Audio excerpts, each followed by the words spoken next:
So welcome to Beards and Baseball. I got a pretty sweet beard and we love talking about baseball. Now today we're going to talk global. We're going to talk about something that happens once every 4 years in baseball. It's the World Baseball Classic. Now personally, I'm a huge fan of the WBC. When they initiated it in 2005, I thought it was a great move. And in 2009, we actually saw an international team win in Team Japan. And it's kick-started some of the most popular Japanese players' careers, both Daisuke in 2005 and then Yu Darvish in 2009. But this year there's a new team that's making a splash. They've already started their qualifying games to try to enter into the field of 28 teams. And it's a team that I never would have thought of. Team Israel.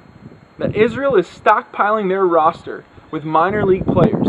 They've already got 10 of them on their roster. And 3 of them are actually from the LA area. And see, that's one of the things that we're going to talk about. That's one of the things making the news. Is the connection between Team Israel and Los Angeles.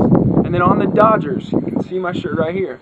On the Dodgers, there's actually a Jewish influence that we can see. We've seen it before with Shawn Green, who actually now is going to be an active player on Team Israel.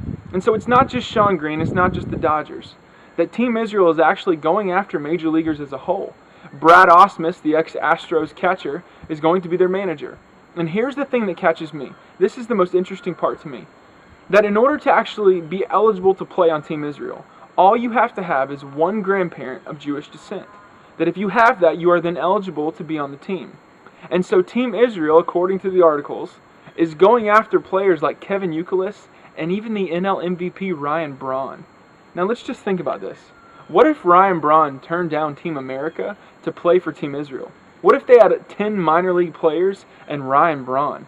The dude can mash. I mean, we know that. He won the NL MVP and he might win it again this year.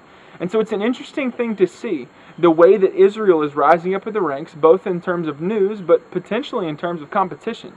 So much so that Bud Selig, the commissioner of the MLB, even said that the Israeli story is probably going to be one of the greatest to watch during this upcoming World Baseball Classic. It's a team I never would have thought of before, and the fact that they can go and get major league players could be a huge thing for them coming up in the spring of 2013.